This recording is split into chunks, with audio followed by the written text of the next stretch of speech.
L'éveil, c'est une illusion, c'est une grande illusion, l'éveil. Parce qu'entrer ce genre de questionnement, le questionnement de soi-même, le questionnement de son niveau d'évolution, c'est pas ça être éveillé, c'est de l'ego, ça. Un être qui sait, qui est dans l'intelligence, il est plus capable de se comparer, il est plus capable de se dire conscient, il n'a pas besoin, ça n'a aucun intérêt, il n'a pas besoin de se poser des questions sur s'il est conscient ou pas. D'ailleurs, il ne se pose aucune question vis-à-vis de lui-même. Il peut se poser des questions, mais il ne peut pas se questionner au niveau de la flatterie. Parce que la pensée, elle sera toujours deux choses. Soit l'une qui flatte, autrement dit, c'est totalement les forces de l'ego, parce que si elle flatte, c'est une entité qui contacte l'homme pour essayer de lui faire croire à quelque chose, pour le faire aller dans une certaine direction. C'est-à-dire que des gens qui se sont pris pour des êtres indigos ou des gens qui se sont pris pour je ne sais quoi, ils n'ont fait que faire jouer finalement des forces de l'orgueil, de l'ego, de la vanité, de la supériorité par rapport à l'autre, de se comparer. Et si la pensée vient de ce qu'on va appeler la lumière de l'esprit, il ne va pas tomber sur des amis, des gens, des anges qui vont venir le communiquer pour le soutenir. Ces gens-là n'aident pas l'homme, pas individuellement. Si on a un contact, si un homme a un contact autre que l'astral, c'est-à-dire autre que des morts, ce sera toujours le phénomène de l'ajusteur de pensée. Toujours. Seulement, il peut se dissimuler plus ou moins.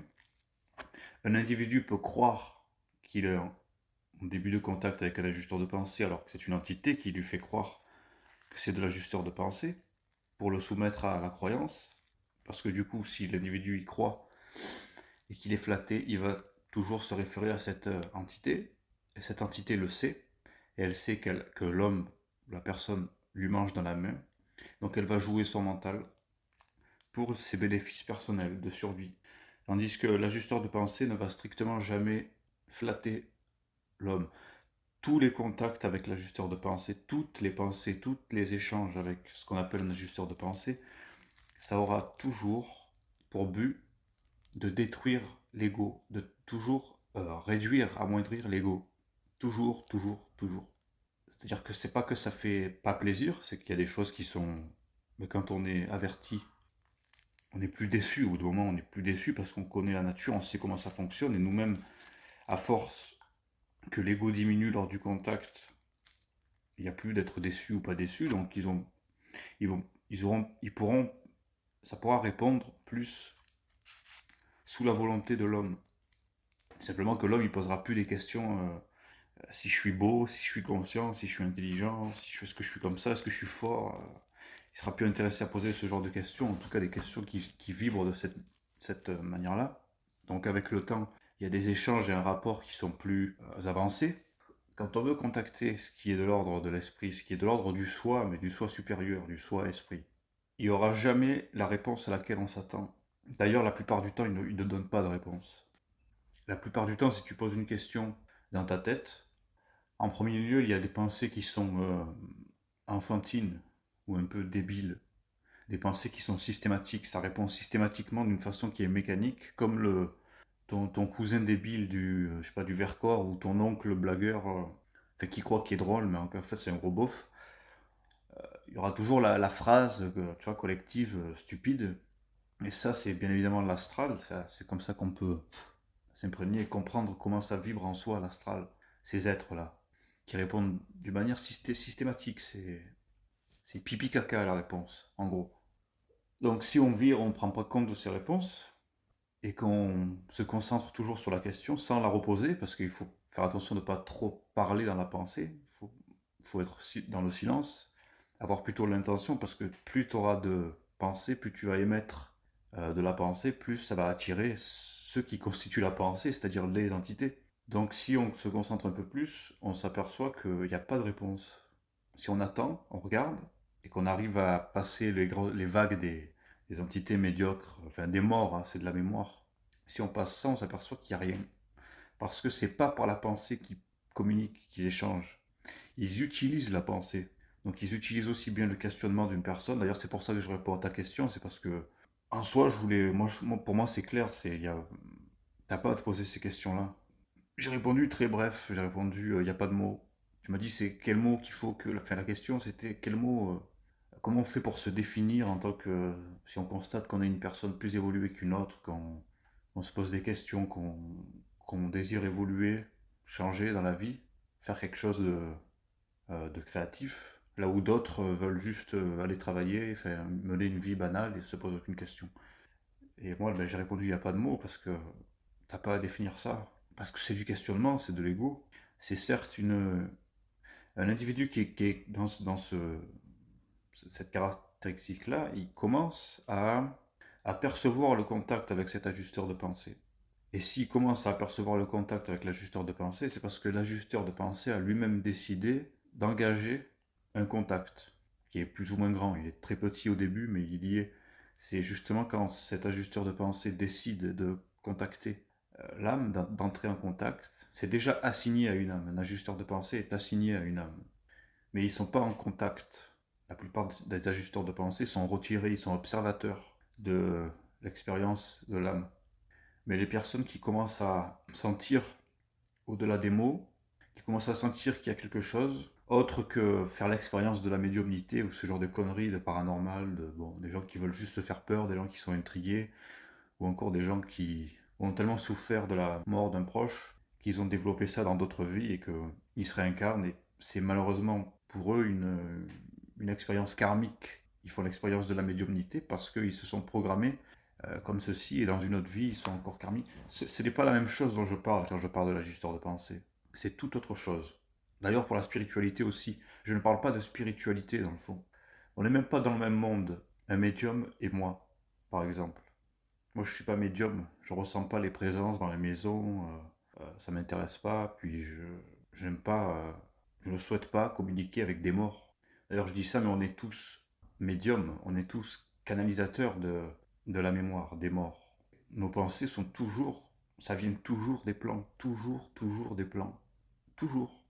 Sauf que nous, quand on emploie le terme médium, c'est plus pour effectivement quelqu'un qui fait l'expérience de ça, de discerner des pensées en lui comme étant autre chose.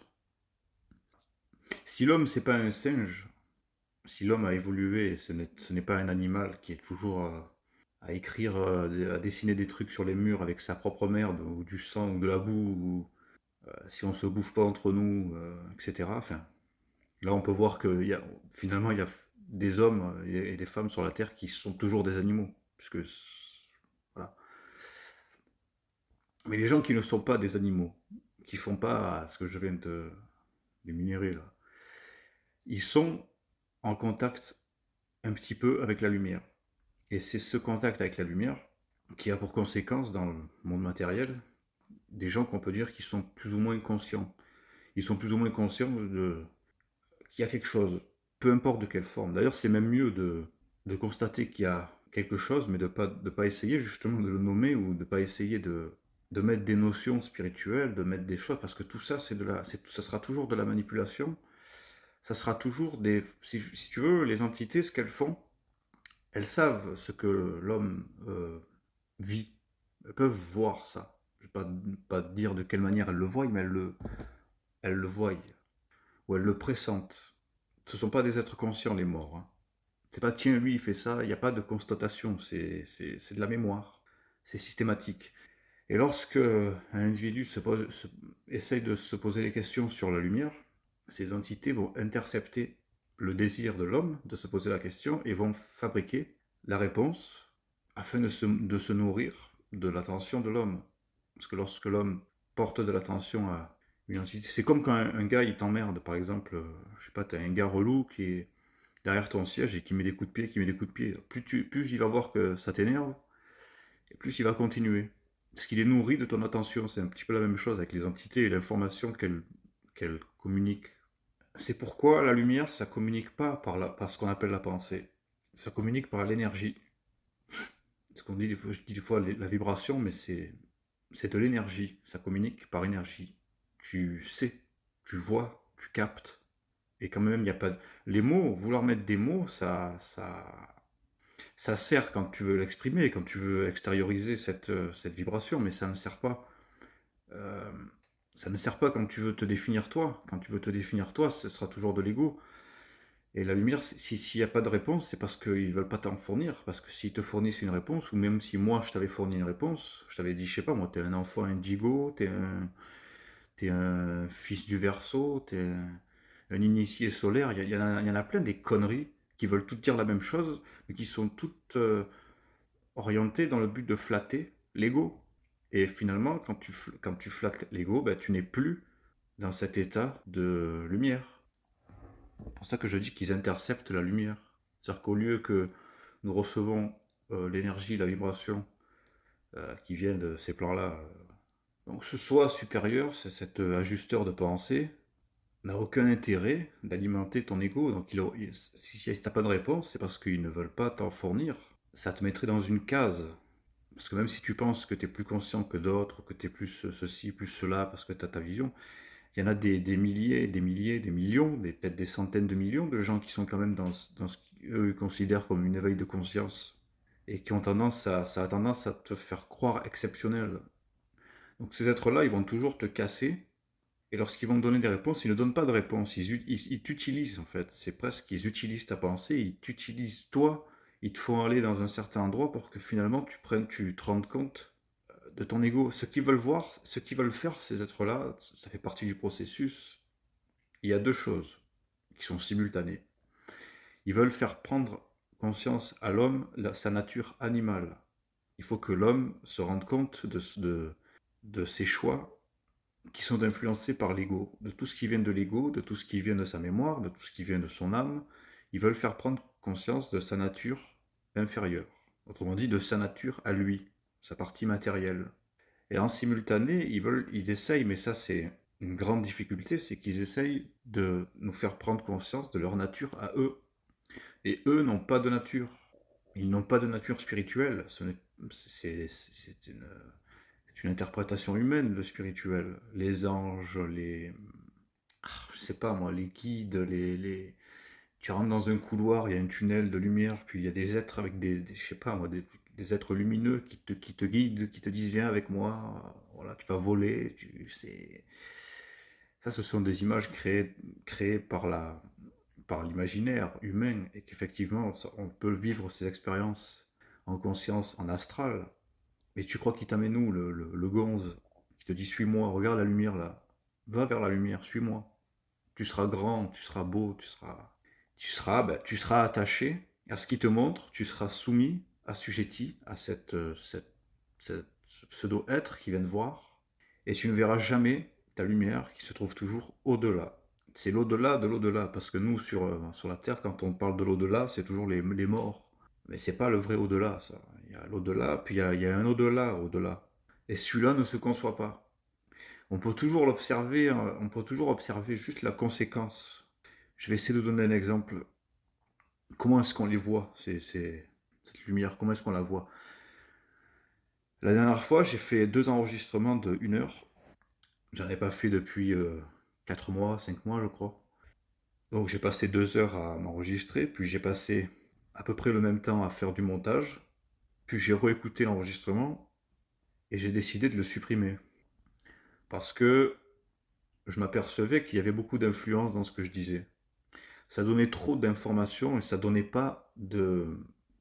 Ça donnait j'appelais ça la connaissance. Ça donnait de la connaissance, mais ça donnait pas de l'information utile pour ceux qui écoutent. C'est-à-dire que si je t'informe je sais pas moi, qu'est-ce que c'est comment ça fonctionne le temps, quel intérêt ça a le temps dans le processus d'évolution, enfin peu importe, j'en sais rien, je m'en branle. N'importe quelle information de la connaissance que je transmets, ça t'apporte que dalle.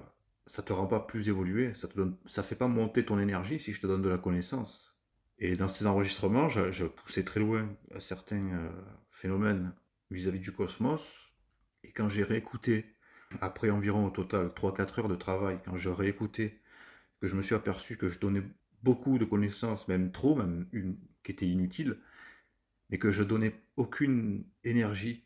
Et c'est là que je me suis, enfin, par expérience, je le sais, qu'en fait, ce qu'on appelle l'ajusteur de pensée, il a utilisé tout ceci. C'est-à-dire qu'il m'a fait... C'est un ajusteur de pensée. Donc il ajuste les pensées. Et il les ajuste quoi? Il les ajuste pour qu'elles deviennent plus proches de ce qui est lumière. Lui, il fait la transition. Il transcende la matière de l'homme animal en matière énergie. En fait, il libère l'énergie qui se trouve emprisonnée dans la matière. C'est son rôle. Et finalement, il m'a utilisé pour que ensuite, bien qu'on a l'illusion on constate soi-même qu'on a été utilisé, c'est lui qui envoie la questionnement, il envoie la question, il envoie la réponse. Et là, je me suis dit qu'en fait, mes énergies n'étaient pas bonnes, et lorsque j'ai fait l'enregistrement, j'ai été volontairement induit en erreur, parce que la créativité de quand on parle, comme quand là je parle, la créativité, elle est organisée par ce bonhomme-là, là, l'ajusteur de pensée. Mais c'est pas lui qui parle, c'est pas lui qui me donne des informations. Lui, il façonne, il amène l'homme vers quelque chose de plus évolué. Mais ça se fait toujours dans la manipulation, ça se fait toujours. C'est toujours. Tu le vois jamais directement, tu vois juste la conséquence. Tu vois juste que lui m'a utilisé pendant 3 heures, 4 heures à travailler pour finalement. Et quand je dis que finalement que je me rende compte que mon travail n'était pas bon, c'est lui qui décide que je vais me dire à ce moment-là que mon travail n'est pas bon.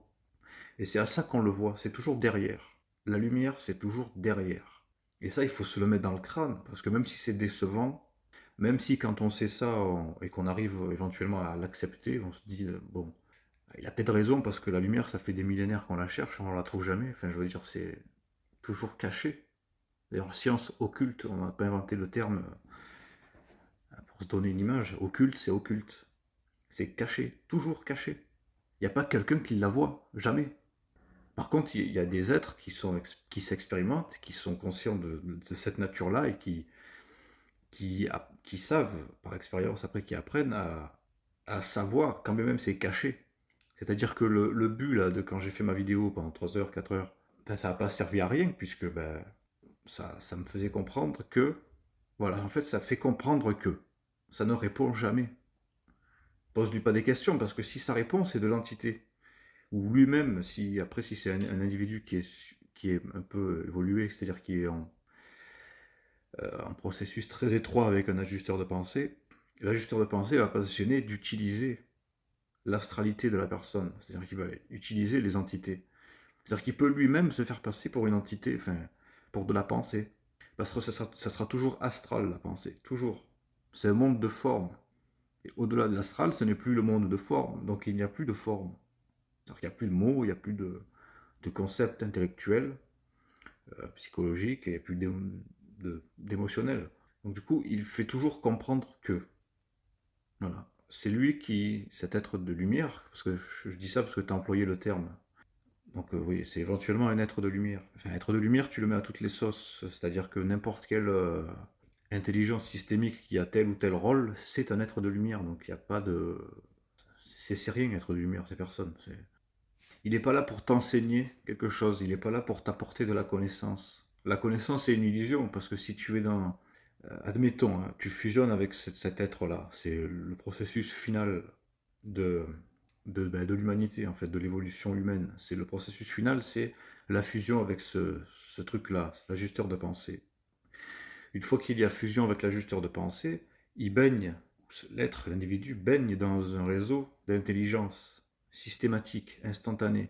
Ça veut dire il n'y a rien à savoir de particulier, puisqu'il sait systématiquement tout ce qu'il a besoin de savoir au moment où il a besoin de savoir. Au lieu d'avoir de la mémoire et de devoir aller chercher ou faire de la réflexion, il y a une impulsion, une énergie qui est instantanément, ça fonctionne instantanément, c'est la fibre. C'est littéralement la fibre. Donc il y a pas de connaissance, ça sert à rien la connaissance, connaître quoi. C'est propre à l'humain, c'est une connerie qui fait partie de l'homme, ça, humain, matériel, la connaissance, pour constituer un corps mental, parce qu'ils n'ont pas de corps mental. Sur les autres plans de lumière, il n'y a pas au départ de ce qu'on appelle le corps mental, c'est-à-dire qu'il n'y a pas d'individualisation éventuellement ce qu'on appelle l'esprit. Ce n'est pas individualisé. Pour que ça soit individualisé, il faut qu'il y ait le phénomène de l'incarnation, de l'évolution matérielle humaine, donc toutes ces expériences, tous ces questionnements, toute cette mémoire, toute cette merde. Et c'est justement ce travail-là qui constitue, sur un autre plan, on s'en rend pas compte, nous, parce que c'est pas notre problème, et ça constitue ce qu'on appelle le plan mental. Ça le façonne, ça le perfectionne, ça le construit, et ensuite, ce qu'on appelle l'ajusteur de pensée bénéficie de ce plan mental. Il devient un peu plus, il devient conscient, plus, plus lui-même. Donc c'est pour ça que je ne donne pas de réponse. Là, j'ai beau parler pendant 1 heure à ta question, et tu verras que je n'ai pas moindrement répondu à ta question, parce que ce n'est pas le but. Parce que répondre à ta question, c'est toujours faire comprendre que. C'est jamais te donner la réponse. Si tu as de la réponse, c'est de l'ego. Si tu as de la réponse, c'est de la flatterie, ou c'est de la manipulation, ou c'est quelqu'un, quelque chose qui veut te soumettre. C'est aussi simple que ça. Il n'y a vraiment rien de plus compliqué. C'est simple à comprendre, mais c'est pas nécessairement simple à le vivre, parce que quand bien même on écoute ce que je dis, ça ne veut pas dire que tout de suite on a compris, ça y est, on est libéré de l'ego, des questions, du questionnement, de vouloir se prendre pour un indigo, vouloir être plus conscient, vouloir être plus... Il n'y a pas de mots. On est tous des moutons, et il y a des moutons qui rentrent dans ce délire New Age de l'éveil de la conscience, et d'autres moutons qui n'y rentrent pas, mais c'est toujours des moutons. Donc si tu veux vraiment ne plus être un mouton, si tu te poses même plus la question de si tu es conscient, est-ce que tu es mieux que l'autre, est-ce que tu es comme ci, comme ça, tu expérimentes tout simplement le contact avec ce... D'ailleurs qu'on peut appeler aussi le médiateur, il y en a qui appellent ça le médiateur. C'est littéralement le représentant de Dieu. C'est le représentant direct, c'est le fragment de Dieu. On appelle ça le fragment de Dieu, le fragment divin. C'est-à-dire que Dieu se fragmente en un nombre autant que nécessaire de ce qu'on appelle les ajusteurs de pensée. Et puis ces ajusteurs de pensée sont toujours assignés à une âme. Comment ils choisissent l'âme, ça passerait au-dessus de la tête. Parce que là c'est pareil, je donnerai de l'information si je donne des mots à comment un ajusteur de pensée choisit une âme. Pour quelle raison, pourquoi, comment. Ça va donner des mots. Ça va donner de la connaissance. Ça sert à quoi? À part diminuer ta vibration. Parce que si je donne de la connaissance, ça va te faire un bagage intellectuel, un bagage de mémoire plus dense. Et finalement, je te coule. Si je te donne de l'information, je te coule. Je te fais plaisir à l'ego. T'as compris quelque chose, ça tilt, t'es content. Mais je te coule et tu le sais même pas. Tandis que si je tourne toujours autour du pot, je crée dans ton mental cette résistance. Je crée dans ton mental, j'enlève, je diminue ton ego quand je te réponds pas. Donc ça fait chier. Bon, il y en a qui se barrent et qui, du coup, ils sont suffisamment vexés que finalement, ils n'écoutent pas. Enfin bref, ça, c'est pas mon problème. Mais si tu résistes à vouloir comprendre, à écouter quand même, et à vivre cette frustration qu'il n'y a pas de réponse à la question, parce que la question est trop con, hein, moi je le dis. Tu me poses la question, comment est-ce que moi je me définis, mais je, je, je suis incapable de répondre. Et d'ailleurs, c'est bon signe en plus que tu me dis, toi, t'as pas de réponse. Tu cherches, tu essayes de mettre le doigt dessus, comment, c'est quoi? Il n'y en a pas. Parce que ça se situe, la vraie réponse, elle n'est pas, elle n'est pas connaissance, elle est vibratoire. Donc c'est toujours derrière ce que ton autre conscience, derrière qui sait, qui comprend. Ça vibre, c'est derrière. C'est comme de la complicité, si tu veux.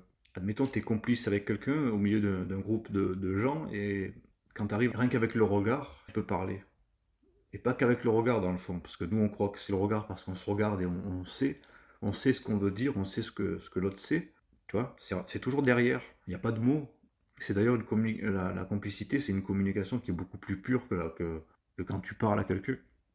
Parce qu'elle est esprit, il n'y a pas de mots, il n'y a rien. C'est un petit peu la même chose, l'échange avec l'ajusteur de pensée, avec sa lumière. Il faut en arriver à être complice, mais t'as pas le droit de parler.